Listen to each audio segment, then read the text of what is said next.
Let us gavel in and begin. As this hearing is fully virtual, we have to address a few housekeeping matters. For today's meeting, the chair or staff designated by the chair may mute participants' microphones when they are not under recognition for the purposes of eliminating background noise. Members are responsible for muting and unmuting themselves. If I notice when you are recognized that you have failed to unmute yourself, I will ask the staff to send you a request to unmute yourself.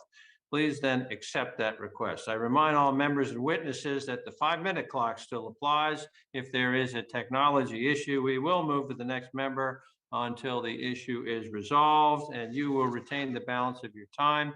You will notice a clock on your screen that will show how much time is remaining. At 1 minute remaining, the clock will turn yellow.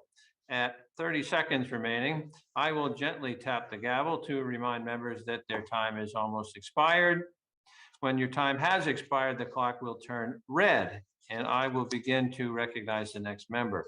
In terms of the speaking order, we will begin with the chair and ranking member, and then members present at the time the hearing is called to order will be recognized in the order of seniority. Finally, members not present at the time the hearing is called to order will be recognized. House rules require me to remind you that we have set up an email address to which members may send anything they wish to submit in writing for any of the subcommittee's hearings or markups. That email address has been provided in advance to your staff. Now, the subcommittee will come to order. In the interest of time, because we have a vote on the floor swiftly approaching, I'm going to omit my opening statement. I'll recognize Mr. Aderholt if he wants to give his opening statement. Oh, Mr. Chairman, I just thank you for yielding, and I appreciate you holding the hearing. And I just want to say we welcome Dr. Panchanathan to the subcommittee today, and I will suspend my remarks as well.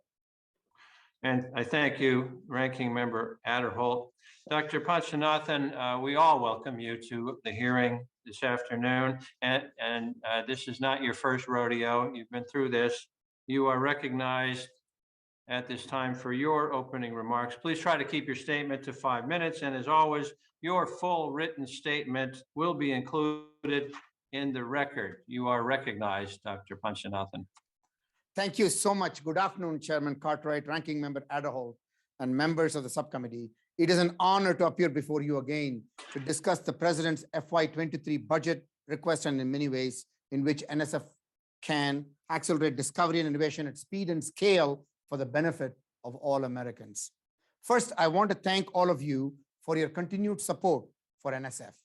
Your leadership is central to keeping the United States the global leader in science, engineering, and technology. For more than 7 decades, NSF has been a catalyst for economic growth and job creation in the United States. The internet, 3D printing, smartphones, and the networks that power them, and even the CRISPR technologies that were foundational in the development of COVID-19 vaccines are just a few examples of how NSF investments have benefited every American.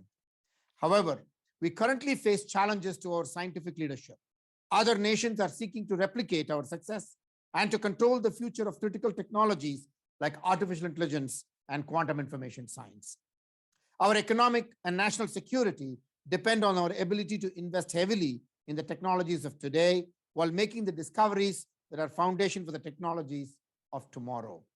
We must seed growth everywhere by building ecosystems of innovation in every region of our country, and we must harness our domestic talent across every demographic and geographic background to unlock the true potential of our workforce. The $10.5 billion FY23 budget request for NSF makes historic investments in each of these areas. First, the budget funds critical exploratory, curiosity-driven research, which is an engine of economic growth. The request includes $9.8 billion, an increase of $1.6 billion above the FY22 enacted level, to support research across the spectrum of science, engineering, and technology and STEM education. With this additional funding, NSF will continue to be the champion of the fundamental research that is the bedrock of our future. Second, the budget invests nearly 1.4 billion in support of scientists and engineers of today and tomorrow. There is tremendous untapped STEM talent across our every demographic and socioeconomic group in every geographic region in the country. Every person needs access to quality STEM education opportunities from K-12 to community colleges and at our universities. The FY23 request includes a new program aimed at advancing the geography of innovation and engaging the missing millions. Growing research access for nationally transformative equity and diversity, as it is called, granted, will focus on breaking down barriers to competitiveness at underserved institutions within the nation's research enterprise and building lasting institutional capacity. Finally, this budget makes substantial investments in use-inspired, solutions-oriented research. With the support of administration and the Congress, NSF has launched its first new directorate in more than 30 years. The new Directorate for Technology, Innovation, and Partnerships, or TIP, sits at the crossroads of exploratory, curiosity-driven research, use-inspired, solutions-oriented research, and translational research across all scientific and engineering disciplines. Significant resources are needed to ensure that TIP will have the transformative impacts it is designed to achieve. That is why the FY23 budget request includes $880 million for this new directorate to leverage NSF investments, expedite technology development and translation, and cultivate new education and entrepreneurial pathways. NSF recently announced the first new major funding opportunity to the TIP Directorate. The Regional Innovation Engines Program, as it is called, offers a unique opportunity to spur economic growth by investing in partnerships that will stimulate the creation of technology-driven products and solutions to serve the corresponding regions and the nation's needs. NSF takes seriously the need to safeguard taxpayer-funded research and is playing a leading role in developing processes, training, and policies to do so. We are committed to strong partnerships across the federal government, with academia and with our like-minded international partners to uphold the values of openness, transparency, and reciprocity that have made the global research environment so successful. I'm amazed every day by the ingenuity and dedication of the NSF workforce and the incredible innovations NSF makes possible. During the pandemic, we saw no decrease in productivity. In fact, it was the opposite. And thanks to the support of the administration and Congress through the CARES Act and ARP, we have been able to support those in the research community most impacted by the pandemic. Again, I thank you for your support of NSF. The FY23 request positions the agency to ensure US leadership in science, engineering, and technology for decades to come. And I look forward to working with you to achieve that goal. Thank you, Mr. Chairman and Ranking Member, for the opportunity to share a few words with you. Thank you, Dr. Panchanathan. At this time, we will proceed to the questions of members. As is our practice, we will alternate back and forth between majority and minority until all members present have had an opportunity to have a round of questions, with priority and recognition given to members who were logged on at the start of the hearing. This time I'll recognize myself for 5 minutes of questions. Dr. Panchanathan, in prior congressional hearings, NSF officials have noted that the National Science Foundation is unable to fund all project proposals that are deemed worthy of funding. That much is clear. Question is, how much additional funding would be needed to fund all such meritorious proposals, and to what extent does the administration's proposed budget help close that gap? Thank you very much for this question, Chairman Carter. I agree with you 100%. As I said, even in my last testimony, typically we receive about 42,000 to 43,000 proposals in a year, and we get to fund about 11,000 to 12,000 in a year, and that would be a success rate of 25%. If you look at the merit review process and what the merit review process recommends for funding, and they typically would call it a competitive proposal, highly competitive proposal, and so on, that would typically fall about 30% to 33% in the range of that as recommended for funding. And therefore, we fall short by not being able to fund all the proposals that are being recommended for funding. And you asked for a number, I would say approximately $2 billion will be needed to fund those proposals that are recommended for funding, that are eligible for funding because of the highest quality ideas and the highest quality talent those proposals are focusing to generate. So this is a missed opportunity in my view, because I worry that when we don't fund those proposals, then those ideas and talent are either not elevated to benefit our nation, or sometimes even it can become a national security issue because our competitors may choose to fund some of that. And that's not what we want.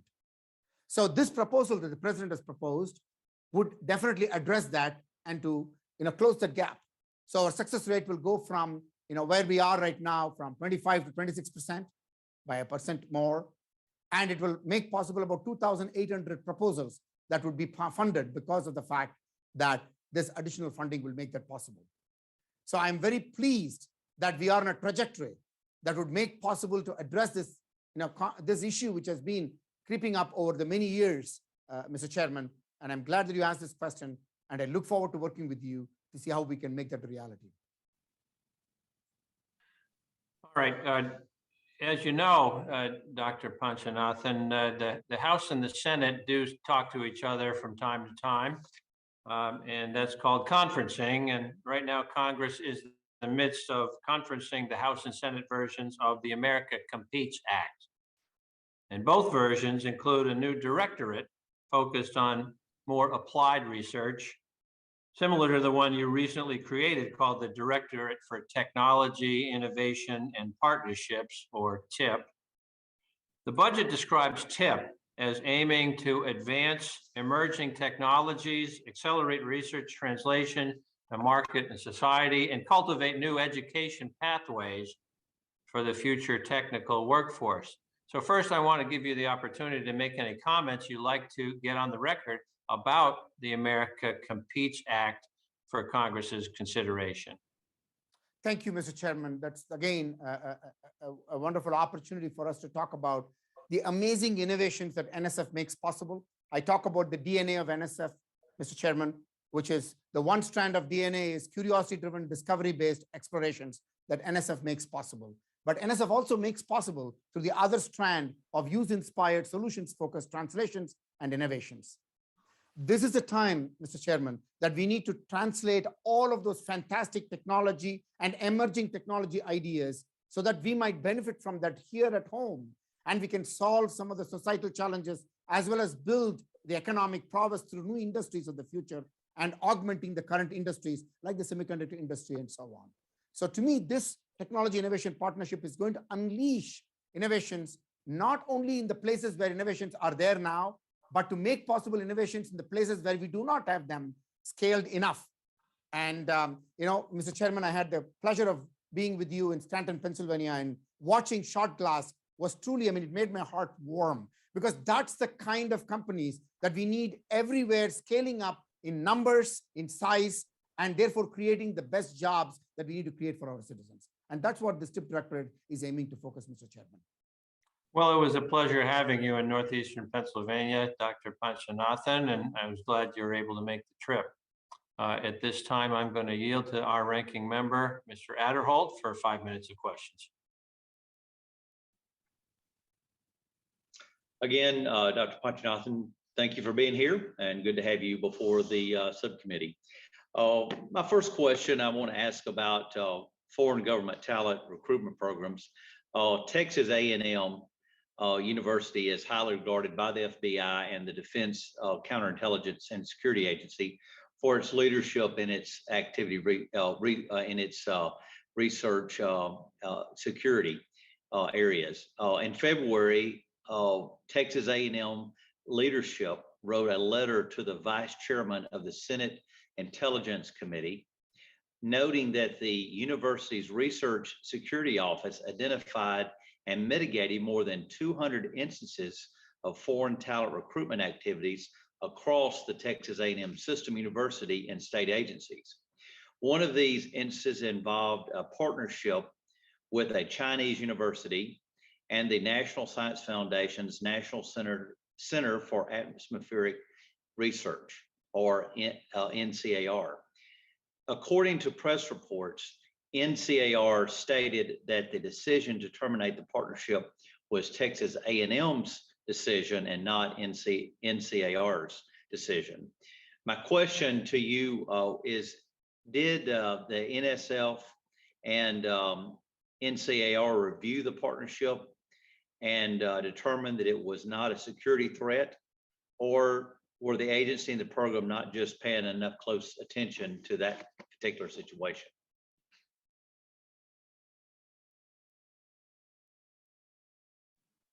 Representative Adderholt, you bring up a very important question, which is something that I've been spending a lot of my time in, even at the time when I was in the National Science Board, before I took this job.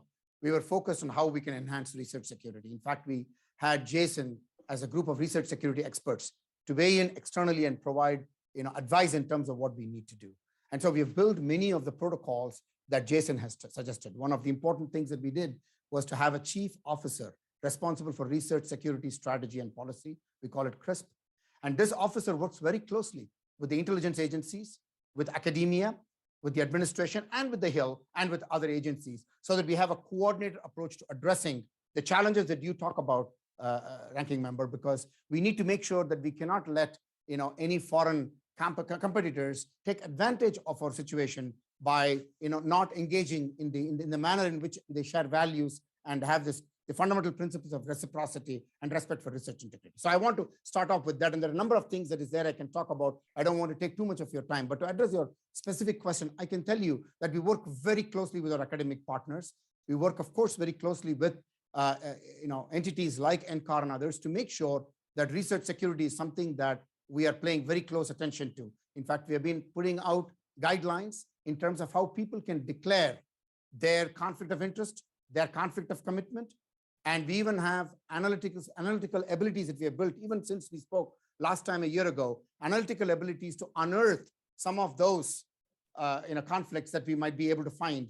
And therefore, through education, through training, as well as through mechanisms working in partnership with our IG, the Office of Inspector General, we are making sure that where it is not a slip up, but where it was intentional, that we take appropriate actions to address that.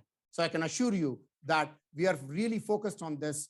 And this is something that I communicate to the Hill, to the Senate also. And I'm happy to take the specific question that you have and get back to you with an answer on that NCAR, Texas A&M interface. I'm happy to get back on the details on that, but I can tell you that I'm taking a very strong view of how we need to make sure that while global collaborations needs to be fostered, but it will be with like-minded partners. And if they are not aligned with our values, then we need to take a close look at it. Thank you. My next question, last October, the Office of Inspector General reported that mitigating threats posed by foreign government talent recruitment programs remain a serious management challenge for the NSF.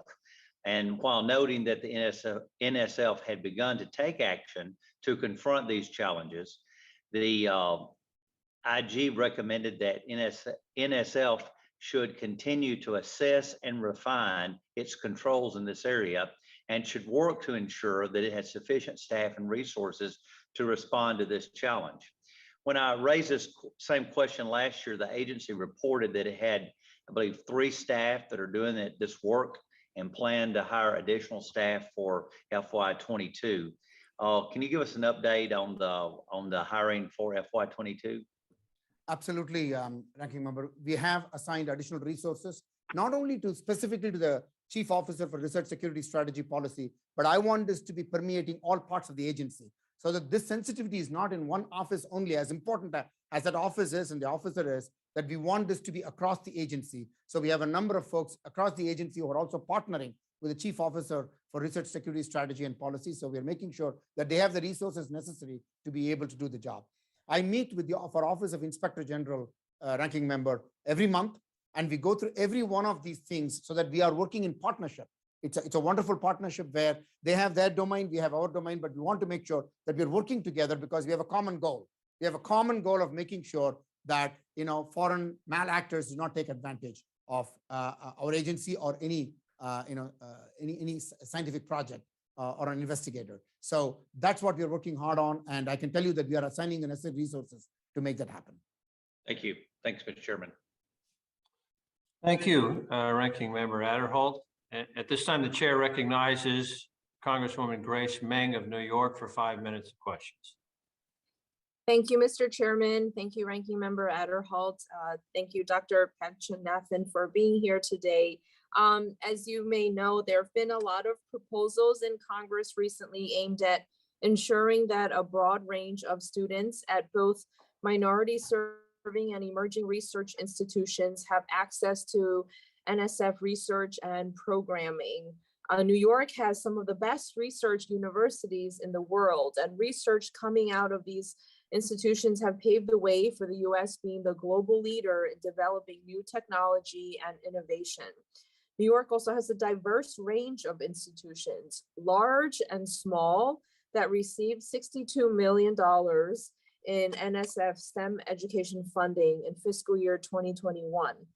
For example, the City College of New York, with a Latino population comprising nearly a third of its 16,000 student enrollment, has received numerous NSF STEM grants for programming. I also appreciate that NSF has led the way in adhering to the gold standard of the peer review process, where subject matter experts decide which grant proposals have the strongest scientific potential. And countries around the globe work to emulate this peer review process to ensure that their best science gets funded. At the same time, NSF has a number of programs that ensure that a variety of institutions have access to NSF programming, whether they're located in upstate New York or Queens or in the Bronx. I think it's important for NSF to support these sorts of institutions, regardless of whether they are in an EBSCOR state. I agree with your comments that innovation can and does happen anywhere. Talent is everywhere, and we need to ensure we're encouraging that talent to innovate, regardless of where they're located. I'm concerned that minority serving institutions in underserved urban areas and emerging institutions in rural New York communities are being harmed by dedicated funding programs that only help certain states. So while we have heard about the EBSCOR program, could you speak to how NSF plans to help all minority serving institutions and emerging research institutions, regardless of which state they're in? Congresswoman Meng, I'm glad you asked this question, because since we met last, I promised all of you that as part of my original visioning, the central pillar of my mission is to ensure accessibility and inclusivity. Because I firmly believe, and I keep repeating this, talent and ideas are democratized all across our nation, in every part of our nation, rural, urban, across the socioeconomic, demographic, and the rich racial diversity of our nation. So let's start right there. So as you said, the NSF's gold standard merit review process ensures that the best ideas do get the investment so that we can get those best ideas to translate to unbelievable innovations and therefore resulting in societal and economic prosperity. Just to give you a number, just in last year in FY 2021, NSF invested over $1 billion in minority serving institutions across the nation. Now, in order that the best ideas might be elevated even more all across the nation, including EBSCOR states, what I have launched, and you'll be all very happy to hear this, is a new program which I announced in my remarks called GRANTED, G-R-A-N-T-E-D, GRANTED. It is an acronym for Growing Research Access for Nationally Transformative Equity and Diversity. So what does this program do?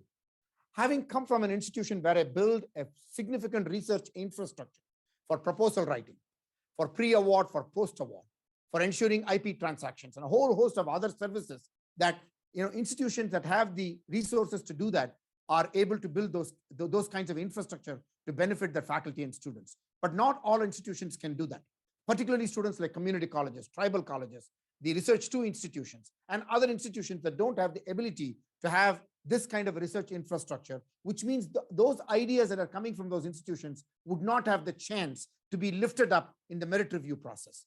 To change this program GRANTED, which we have launched, is going to make sure that research infrastructure is available to anybody and everybody all across our nation. I'm confident that the EPSCO states, the ideas in EPSCO states will be lifted up and will achieve the aspirations as much as the institutions from rural areas, from other states, non-EPSCO states, will also benefit from this. So this is something, and particularly the minority serving institutions where these resources are not available, and tribal colleges and community colleges where these resources are not available, will benefit from this. I'm very proud of this program, and this is one of the things that you will see in the request in FY23. I've asked for a $50 million to launch this program at scale fast so that we can get the impact realized right away.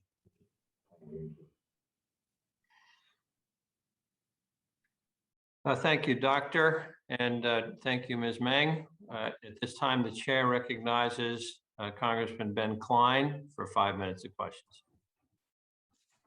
Thank you, Mr. Chairman. Ranking Member Adderholt, appreciate you having this hearing. I want to thank the witness for coming before the committee as well. Ensuring that America continues to lead in science and technology is critical for our continued economic success. And it's vital that we continue to innovate here in America and promote policies that enable the private sector to flourish, from breakthrough discoveries in our research facilities and universities.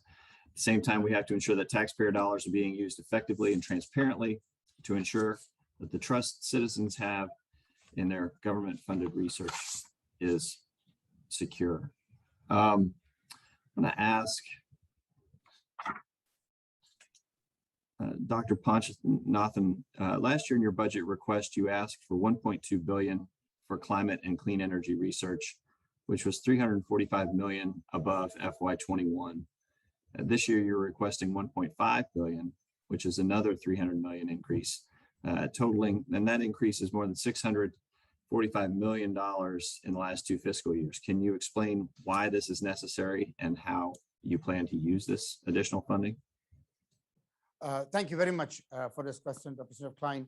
The way I look at this, the problem of finding solutions in climate is we need to look at climate mitigation, climate adaptation, climate resilience, and there is a lot of work that can be done. But even more importantly for me, with the launch of the Technology Innovation Partnerships Directorate, I find that this is an opportunity for us when we find those solutions that we need to build the industries of the future in these areas.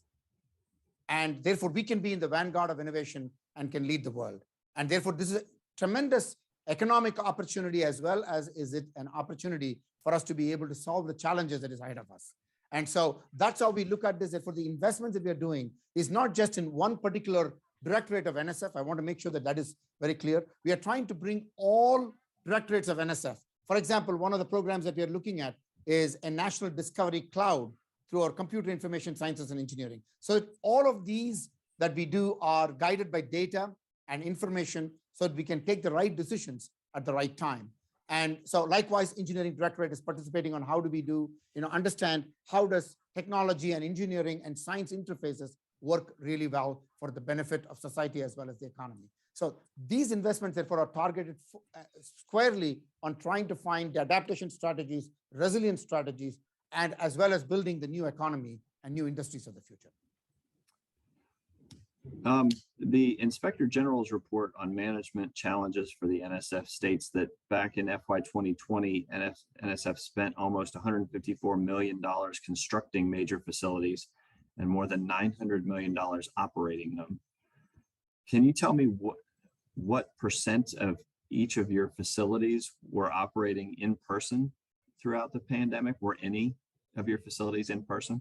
So many of our facilities were clearly, having minimal staff, Representative Klein. For example, in our Antarctic facilities, we ensured that, with the COVID challenge, that we didn't want any problems there because it would be very, very hard to manage COVID there. And I'm happy to say that we're mostly COVID-free in the Antarctic continent. Likewise, in the case of our facilities, telescope facilities in Chile, we had to stop some of the construction activity and delay them because we could not do this at the COVID time. So in terms of operations, we had minimal staff in some of the places, but our first priority was to make sure that we provided a safe and healthy work environment.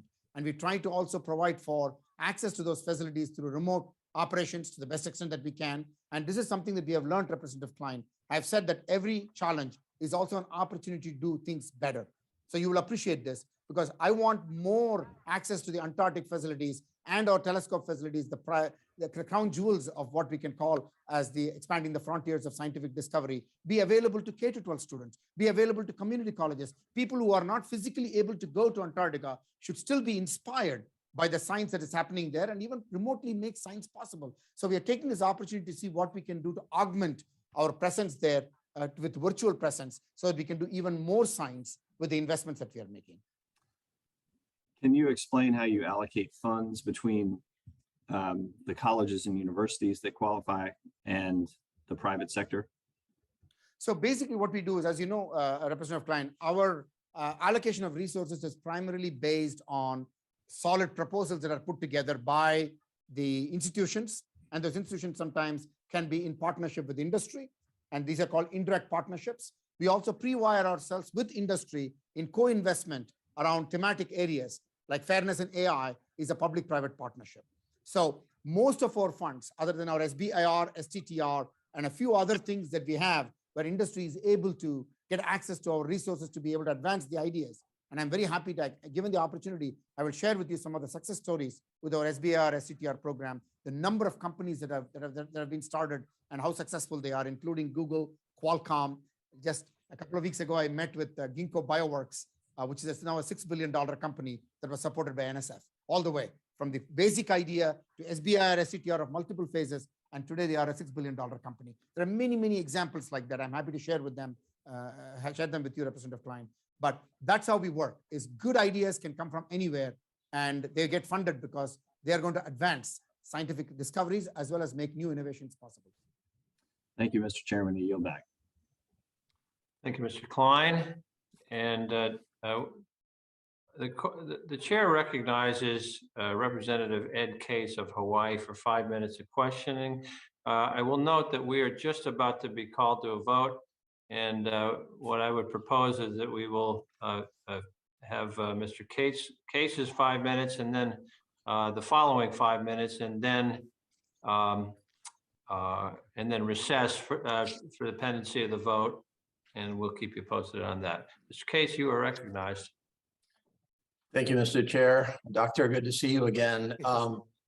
First of all, a very sincere congratulations on completing the Daniel K. Inouye Solar Telescope atop Haleakala on Maui in Hawaii, the world's most advanced solar telescope. An awesome achievement, some delay obviously from COVID-19 and otherwise, but completed and functioning. I was actually at the telescope about 6 weeks ago or something like that, viewing some of the very, very first images of the sun with not just a scientific application, but many, many other applications, as you well know. And so it's exciting to have a project of that scope that has been on the books for that long and that's that important in advancement of scientific research to be completed and operating. And I know that you may be looking forward to joining the official opening, and I hope to see you there. So number one, great job. Congratulations on that. Thank you. I think I wanted to ask kind of a big picture question, which is, how are we doing in this area against the rest of the world? Somewhat to the chair's comments at the very beginning as to the merit of, how many applications with lots of merit are not being funded. But as you look out throughout the world in the area of science and education, research and development in the non-medical field, how are we doing against other people that are doing this, in particular China? I think your testimony indicates that the rate of growth is still more rapid in China. Do we know that? Can we quantify it? Who else is doing it? And how does this budget match up against international needs that some countries are hopefully in a friendly way competing to find the next generation of answers? Thank you very much, Representative Case. It was truly a delight talking to you. And I would second what you said. When I talk about the crown jewels, the Daniel K. Inouye Solar Telescope, we call it DKIST, is truly a crown jewel. And it's going to make unbelievable scientific explorations possible. I'm so thrilled and I look forward to being there for the inauguration, which is really a proud moment for all of us as a nation. Now, when we talk about, you asked a question about how are we doing? There is a lot more work that we need to do, and we will do that in SF, but we need all your support, the support of the administration, the support of Congress to be able to unleash all these unbelievable scientific ideas, which can be made possible, and new ideas that are possible because the instrumentation and the investment in infrastructure that we need to make as a nation. So I was so thrilled when the NSF for the Future Act had recommended that the NSF double over a 5-year time frame. I think that's the right kind of strategy that we need to have as a nation, because I think there are, as I said earlier to the chairman's message question, in response to chairman's question, is that we are leaving a lot of good ideas behind, and new ideas that can be even put forth may also not be at the speed and scale, as I always talk about strengthening at speed and scale, are probably not possible if we don't have the world-class facilities that we need. So we are committed at NSF to constantly be looking for those opportunities to be in the vanguard. And clearly, as you have said, our international competitors, China included, are trying to invest more in the basic research. They are trying to increasingly index their investments to the GDP of the nation.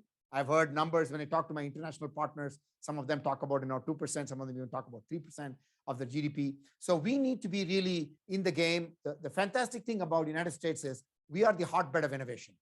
Because the democratic values and the unbelievable free spirit, our innovation potential is far better than anywhere in the globe. And we should be I am proud, and we should all be proud of that. I'm sure you're all. But in order to take full advantage of that, and to take full advantage of the talent that is not being brought into the sphere, the missing millions, as I call them, we need to work harder in terms of making sure our investments are tracking. And how are there particular areas of scientific research, education, and development where you think we are particularly being left behind in the world, whether from a pure scientific workforce perspective, which I doubt, or from a budget perspective, which may well be the case? I mean, where are we? Where are the next frontiers of NSF, I suppose? What are the things that you think we need to be focusing on that we're not focusing on in this budget? In every directorate at NSF, there are tremendous opportunities that we can do more and unleash more possibilities. Every directorate. If you take the biosciences directorate, I talked about Ginkgo Bioworks. The Ginkgo Bioworks, the billions of dollars of companies of the future in synthetic biology and other areas are there if we can unleash more of those ideas and also translate those ideas rapidly. So it is available to anyone. And when I talked about the geosciences directorate and climate solutions and engineering directorate working together, more clean energy technologies. I can go on and on about all of them. Every directorate has got those opportunities. Okay, in order to do that, yeah, sorry. I better cut it off. But in summary, you believe that we are covering the bases. It's just the magnitude of effort in each of those bases we can stand to increase. Yes, absolutely. Okay, thank you very much, Chair. Yield back. Thank you, Mr. Case. At this time, the chair recognizes Representative Garcia for 5 minutes of questions. Thank you, Mr. Chairman. Dr. Panchanathan, good to see you again. Thank you again for everything you're doing. I think we're a little bit behind the power curve on some of these investments, and I think this has been the focus of our conversations in the past. I think in many of these federal agency funding buckets, we're actually spending too much money. This is one where I think we're not spending enough, and the NSF of the future needs to be a feeder into the commercial world, but also into the DoD world, right? The technologies that we develop with these programs feed into both, facets of our economy as well as our national security. I think, and this kind of is a follow-up to Mr. Case's question and comment. I think one of our weaknesses relative to China is the capacity and the scale that you keep using the word scale. I think that's absolutely spot on. Scale and capacity are our relative weaknesses to China. I think where our strengths are the creativity and the innovation side. I think our ability, the diversity of thought, the diversity of background in our country is a natural advantage, and we encourage innovation and creativity. And so as I'm looking at some of these big hitters in terms of the funding line items with artificial intelligence, quantum science, and I'm seeing something that's missing a little bit that is more of a creative world, and that's this cyber domain, both defensive and offensive. It's very important that we make sure that we're treating these three facets: artificial intelligence, quantum computing, and cyber as sort of all one and the same. These are all a piece of a very important three-legged stool. And I think you know that some of these major data breaches that we've seen in the last, call it 10 years through offensive cyber attacks against us from primarily China, they've garnered the data, but they haven't been able to process it, meaning they haven't gotten the quantum computing figured out at a sufficient level to be able to process it. But I think they're getting there, and I think the artificial intelligence is going to actually help them form the sort of projecting modeling needed to use that data in a harmful way against us. We have to be able to do the same thing, not only protect us against those cyber attacks, but also be able to develop the offensive cyber capabilities as well. And so can you touch on that as far as what we are doing in the cyber domain? They're all commingled with each other at some level, but what are we doing and how do we do more of it? And I know it's a vague question, but we have to make your 10 billion or whatever your request is behave like 15 billion until we can actually get you whole and get to the NSF of the future at a correct level to compete with China. But on the cyber front, can you just make a few comments on what you're seeing and some of the progress or deficiencies we have in that domain? Thank you very much for the question, Representative Garcia. It was great talking to you too. And this is one of the things I want to say is the reason I launched this Technology Innovation Partnerships Directorate in a quick time frame, within a year, is because we wanted this translation that you talk about to happen at speed and scale and happen everywhere and not miss any opportunities. That's the first thing I want to say. Let's talk about cyber. I mean, there are tremendous investments that NSF makes in the cyberspace. Our secure cyber and trustworthy cyberspace program invests quite heavily, but not just limited to that. We invest in all of the technologies like AI and so on, which also have an implication. And you brought out that in your comments, even with quantum, that AI can help facilitate, addressing some of these issues, And so some of the other investments that we make also contribute towards how we ensure that we are protecting the cyberspace and also both offensive and defensive. And that's in some cases, it's in partnership with agencies like the DoD, for example, or DARPA. And so we are always looking for partnership modalities. And I've talked to every leader of every agency to make sure wherever we can find those common threads of partnership, we want to partner right away. But there is also the very important thing that we need to generate the talent of the future. The talent of the future, and that's why the Cyber Scholar program is something I'm very, very proud of. Cyber Scholarships for Service program is something that I'm very proud of. And in the budget that we have presented to you in 23, we are asking for a scaling of the program because we need more people who are sensitized in understanding how to handle not only defensive cyber activities, but also offensive cyber activities. And again, this is a partnership with industry. You talked about with the last thing, 10 billion looking like 15 billion. That's why I emphasize partnerships. How do we cross leverage with industry, with other partners, so that every dollar that we spend of taxpayer money gets the value, which is a lot more than the dollar itself, and having this multiplier effect. So we are working very heavily on that. And there are many examples, and I can share them with you, Representative, even as a question for record, if you would like. Thank you, Doctor. Thank you. Thank you, Congressman Garcia. At this time, the chair recognizes Representative Charlie Crist for 5 minutes of questions. Thank you very much, Mr. Chairman. I appreciate the opportunity today. And my question is, my home state of Florida is home to over 2 million veterans, including over 70,000 in my district in the Tampa Bay area. It's a vibrant military community, as you know, Mr. Chair, including MacDill Air Force Base near my district, as well as Southcom and CENTCOM. Can you please talk about some of the work the NSF does and the programs it offers in support of service members, veterans, as well as their families? Yeah. Now, NSF, clearly, there's a number of, I can probably go offline and get you the number of programs that do that. But in general, we are very, very, I'm particularly, because I come from a state where I actually built an entrepreneurial program for returning veterans. Representative Chris, you'll be happy to hear this, is that I felt that who better to exemplify the risk-taking mindset and being able to, do that effectively than the veterans. How might we take that entrepreneurial mindset that they have and the risk-taking mindset they have and turn it to unbelievable entrepreneurial ventures and other kinds of outcomes. So at NSF, we work on a number of programs where we encourage the inclusion of veterans, the education of veterans. So we have a number of programs focused on that. But with the launch of the new Technology Innovation Partnerships Directorate, keeping in mind the previous point that I made, that there's a lot of opportunity for us to see how we can energize veterans and their ideas and their talents to be a lot more entrepreneurial and contributing to economic development activities everywhere. And again, this is a partnership opportunity with DoD too. Well, thank you. Thank you very much. So in Florida, we are the state that is most susceptible to rising sea level and climate change. And I'm curious as to what investments you all are making into trying to help us address climate change as a country and as a world. Yeah. So in response to a question that was brought up earlier by Representative Klein, I responded that we have about $1.5 billion of investment in climate and clean energy technology related activities at NSF, which is a significant increase over the last 2 years in terms of our investments and commitment. Because Representative Christie, you will agree with this.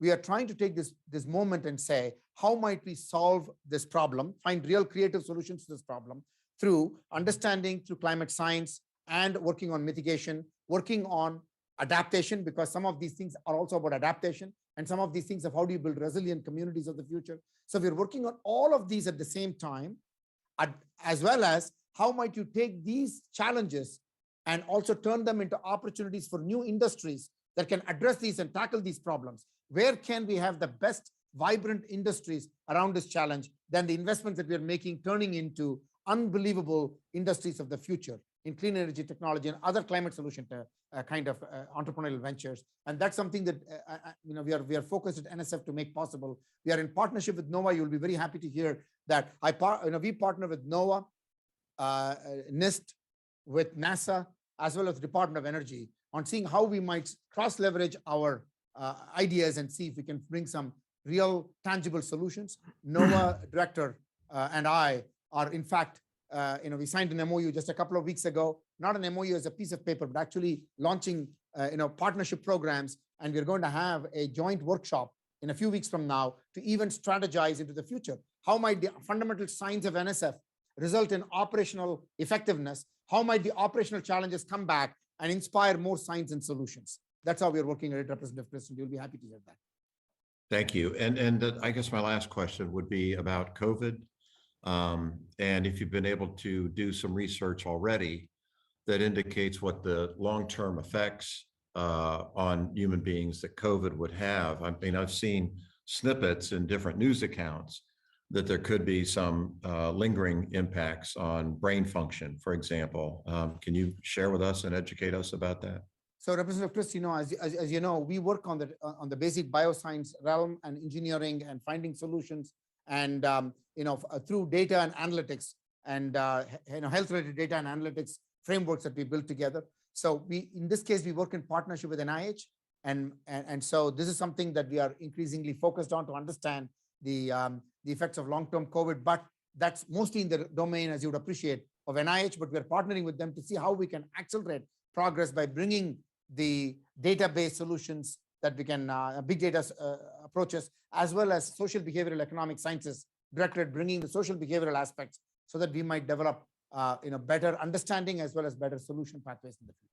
So have you made any discoveries along? I'm sorry. Have you made any discoveries along those lines as of yet? I don't have anything to report. I don't have anything to report as of now, but I can get back to you. I don't have it on top of the head, but we will most certainly, as we are partnering with NIH, and we plan to do more of the partnership in the future. But we'll be happy to get you some details of what we know. That's very kind. But I want to say we could not have done this, even some of these things, thanks to all of you for the investments in the CARES Act and the rapids that we put together helped a lot in terms of understanding and addressing some of the issues, near-term issues, and also positioning ourselves for the longer-term issues. Thank you very much. And I yield back. Thank you, Mr. Chairman. Thank you. Thank you, Mr. Chris. The chair recognizes Congressman Dutch Ruppersberger for 5 minutes of question. Okay, thank you. First thing, I've been concerned about the gaps in our cybersecurity workforce. Good cybersecurity is based on finding and protecting vulnerabilities. Now, the pandemic altered the workplace, and while we have the technology to let everyone work from home, it also increased threats to our networks. This, coupled with the rise in ransomware attacks, shows us that we have vulnerabilities and they need to be plugged with a larger cyber workforce. The Cyber Core program is one area that I believe needs to be expanded to help fill the gaps in our cyber workforce, which last estimates still had about 2.7 million lack of employees. With a lot of the cybersecurity jobs, we don't need to have all PhD level degrees. Sometimes you can get associate degrees or the right certificates in training. So my questions are, and there are a couple, can the cyber COT program be scaled up? Can it be expanded to other universities or community colleges? And again, it's currently at 70. How do we cross-pollinate our cyber educators between the government and private sector to give our next workforce better training and education? So, Mr. Director, I do ask that your team get together with my office so we can work to scale this scholarship to fill gaps in our cybersecurity. Representative, I'll be happy to work with your office and see how we can scale this. You point out an important problem, as I acknowledged earlier. This is something that we're working on, but I want to give you some data points since we even spoke last time. We had at that time 82 institutions. We have added 8 more now. We have 90 institutions participating from 37 states, District of Columbia and Puerto Rico, with more than 1,000 students per year. We have 28 community colleges participating in the Community College Pathways Initiative. That is a community college partnership with the Cyber Core institution. So the FY23 request, Representative, we would grow this to 1,250 students. And we are adding the eight new institutions this year, as I said. So this is a step forward, but we are also working in partnership with other agencies like DoD and so on to see how we might scale this more. But clearly, this is something that we need to partner with industry. And that's something that we are doing. And also trying to see what might be opportunities for us to sensitize people to the cyber, the cyber culture, even at the K-12 level. So at NSF, we are thinking about all of these things, Representative, and happy to work with your office to see what we might do to see how we can address this even better. Thank you. I think we need to do that. Good. Thank you. Okay, you're back. Thank you, Mr. Ruppersberger. And at this time, the chair recognizes Congressman Trone for 5 minutes of questions.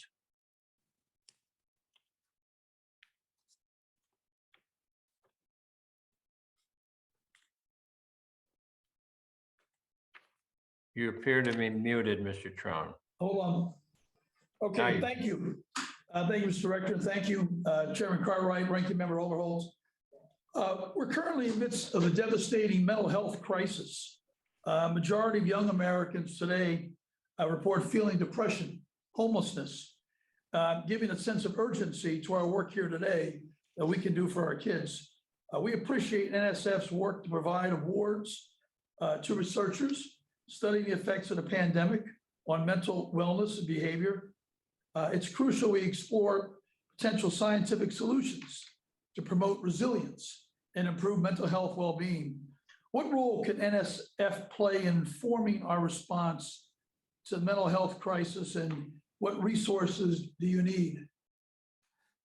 Representative Trone, that's an excellent question, and you bring up a very good point. The COVID moment is real time showing us some of the challenges that we face also, which is exacerbated.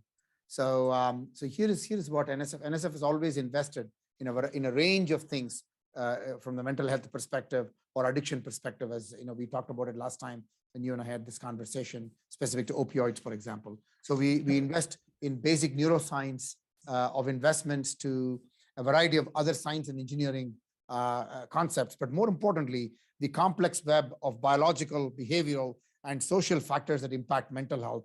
And sometimes that then contributes to addiction. So we are trying to understand this entire phenomena as a system phenomena, rather than only looking at it at one thing at a time, as important as that might be. We're looking at it as a system level of understanding. In order to do this, therefore, NSF is bringing together researchers across various disciplines to work together, because it is not just a neuroscience problem or a biological problem or an engineering problem or a computing problem or a social behavioral sciences problem, but it is all of the above and more. And that's why NSF is a good is an agency that is able to focus the interdisciplinary aspects of how to address this.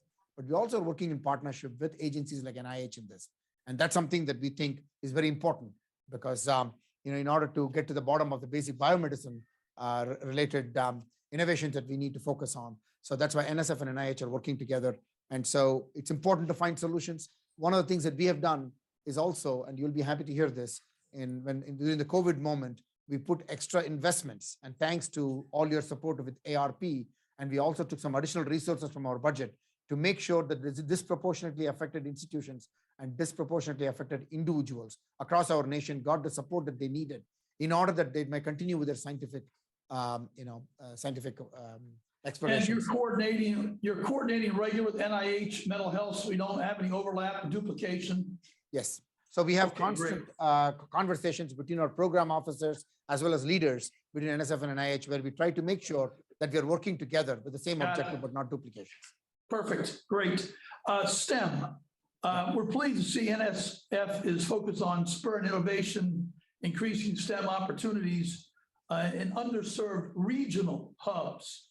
Just 2 months ago, Frederick Community College in my district received $350,000 to meet for the needs of a regional biotechnology workforce, a rapidly expanding industry.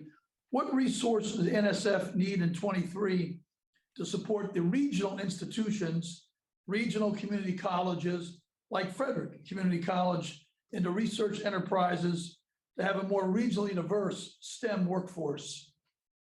So this is a very, very important priority of NSF. As you might appreciate, NSF is the agency that is responsible for STEM talent all across our nation to be inspired, motivated, and then nurtured. So we invest heavily on STEM talent. On our EHR directorate, for example, the request about $1.4 billion as part of the FY23 budget is focused on how we might get STEM talent everywhere.